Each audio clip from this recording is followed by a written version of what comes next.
बालकेंचा, लोकनेते भारतनाना बालकेंचा,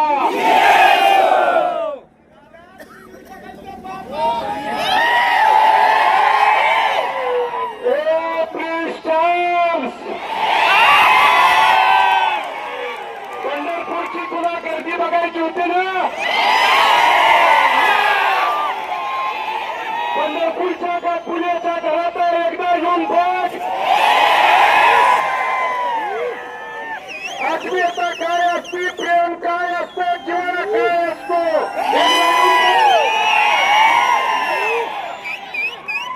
माझा बाप तू निवडणुकीत काढला. आज तुला रात्रभर माझा बाप झोपीत दिसतो.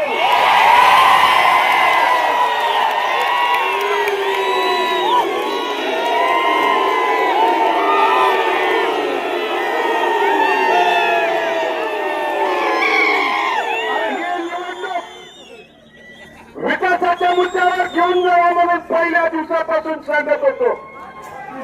पण कधी माझ्यावरती, काकांवरती, दिलीप बापूवरती, अनिल दादावरती, कधी माझ्या पत्नीवरती खालच्या पातळीला टीका केली, आम्ही सहन केली. पण हयात नसताना माझ्या वडिलांच्या वरती टीका करत असताना तू तुझी नैतिकता जरी सोडली असेल तर आम्ही नैतिकता सोडली नाही. आणि त्या दिवशी सांगितलं होतं बदलू या गाडीचा आणि टोपीचा हाबडा तुला ह्या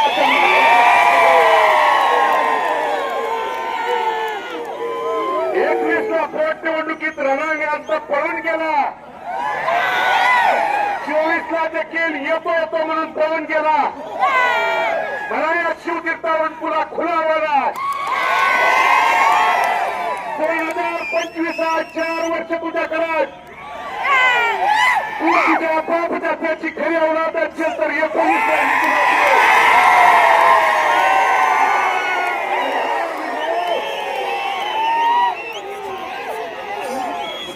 हा विजय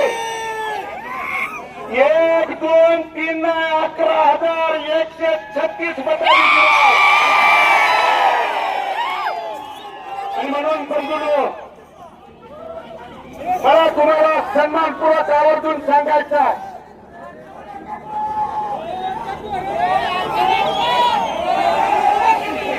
5 वर्षाच्या प्रतिकूल परिस्थितीत या परिवारातला तमाम इथला माझी मायबाप, वडीलधारी मायबाप, तरुण सहकारी या गुन्हेगारासाठी तिष्ठत होता. गुन्हेगाराची मनामध्ये खंत होती. आशीर्वादानं तुमच्या सगळ्यांच्या सहकार्यानं, पाठिंब्यानं आज पडलेला गुन्हा, या गुन्ह्याची आणि भारतनाची शपथ घेऊन सांगतो भविष्य काळात जाईल तिथे जर गुन्हा घेतला नाही तर 5 वर्षाच्या काळात इथल्या तमाम वडील जागानं तुमच्या सगळ्यांच्या सहकार्यानं, आशीर्वादानं मी या प्रतिकूल परिस्थितीत अनेक त्या ठिकाणी माझ्यावरती आरोप झाले. कुणी सांगितलं भांडे संपले, अरे तुझ्या बापाला भांडे म्हणून मी इथल्या पंढरपूर शहर आणि तालुक्यातल्या आणि मंगळवेढा तालुक्यातल्या देखील पंढरपूर मधली निवडणूक झाली. बंधूंनो इथं जर बसलं वाटलं मंगळवेढ्याला आला आणि मंगळवेढ्याला काय म्हणला, पंढरपूरच्या निवडणुकीचा विजय म्हणजे काळ्या दगडावरची पांढरी रेघ आहे. ही तुझा काळा दगड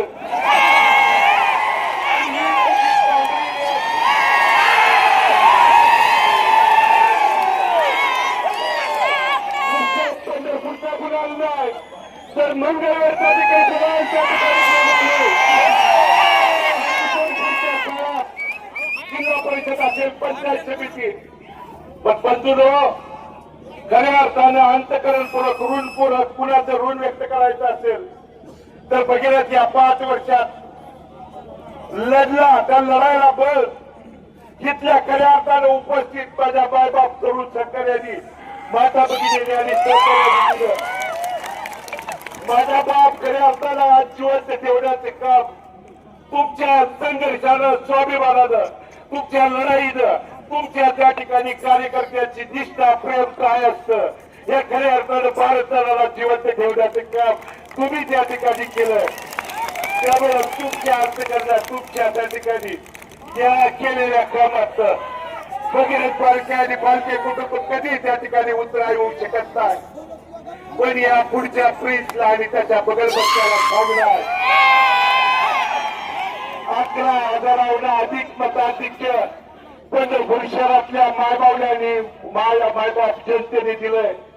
इथून पुढे तर त्या ठिकाणी सूडबुद्धीचं राजकारण करायचं बंद कर.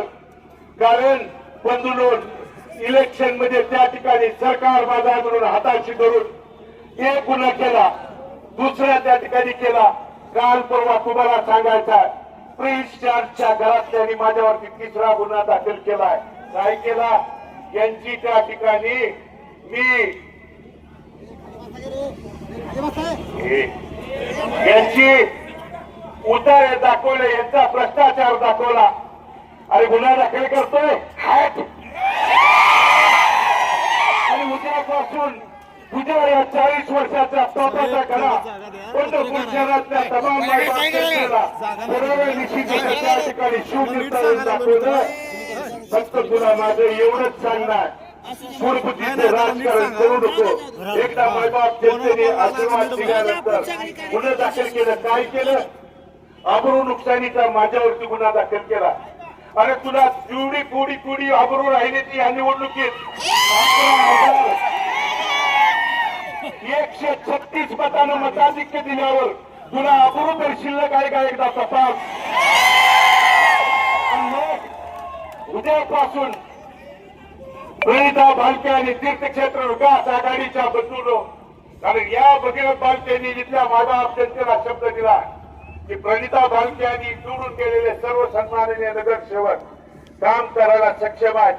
तिच्या निर्णयात, तिच्या कोणत्याही त्या ठिकाणी नगरपालिकेच्या अधिकारात भगीरथ बालके त्या ठिकाणी हस्तक्षेप करणार नाही. पण प्रेस तो त्या ठिकाणी सूडबावलेला जर त्या ठिकाणी आला तर भारत नानांचे रक्त आहे जसे तसे त्या ठिकाणी उत्तर द्यायला त्या ठिकाणी बघणार नाही. आणि म्हणून सर्व कार्यकर्त्यांना, वडीलधाऱ्यांना, तरुण सहकाऱ्यांना, मतदार बंधू भगिनींना मनापासून अंतकरणापासून मी धन्यवाद देतो. आपण टाकलेल्या विश्वासाला पंढरपूर आणि मंगळवेढा दोन्ही नगरपालिकेच्या तमाम मायबाप जनतेला अंतकरणपूर्वक धन्यवाद देत असताना तुम्ही टाकलेल्या विश्वासाला किंचित भर देखील तडा जाऊ देणार नाही. या भारत तराला करून त्या ठिकाणी अभिवादन तुम्हाला देतो. आणि परत एकदा सांगतो, तू ये, घरातला कोणी ये, रिंगणस्त मात्र करून जाऊ नको. वाट बघतोय, रिंगणस्त मात्र करून जाऊ नको. तू या ठिकाणी मग फोडवं निर्व कोणी येऊ दे. आणि मला तमाम इथल्या प्रमुख कार्यकर्त्यांना, पदाधिकाऱ्यांना आवाहन करायचं की पोलीस प्रशासनाला, कारण 5 वर्षात आपण पराभव देखील संयमानं पचवला, त्यामुळे विजय देखील आपल्याला भारतदारांची शिकवण आहे.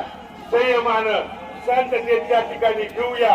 आणि तुम्ही बरेच त्या ठिकाणी म्हणत होता दर होता, अरे दंड यासाठी आहे, दंड यासाठी ठेवलाय, त्याला विघ्नात तर येऊ द्या. आल्यावर त्या ठिकाणी दंडाचं बघतो, बाकी या टोपीची, या दाढीची तुला कळायला ही त्या ठिकाणी जाईल एवढंच या निमित्ताने सांगतो. आणि तरुण सहकाऱ्यांना, वडीलधाऱ्यांना, प्रमुख पदाधिकाऱ्यांना नम्र आव्हानाने विनंती करतो की आपण पराभव देखील शांततेत बसवलेत, आपण विजय देखील शांततेत सन्मानात त्या ठिकाणी पोचवून इथल्या कुठल्या माता भगिनींना, वडीलधाऱ्यांना कोणत्याही प्रकारचा त्रास न होऊ देता ग्रामीण भागात आलेल्या आपल्या घरापर्यंत शांततेत संयमानं त्या ठिकाणी जाऊया. आणि इथून पुढचा गुलाल जिल्हा परिषद, पंचायत समिती काही असू द्या, आपला असेल एवढं या निमित्ताने सांगतो. आणि मी आपल्या सर्वांची रजा घेतो.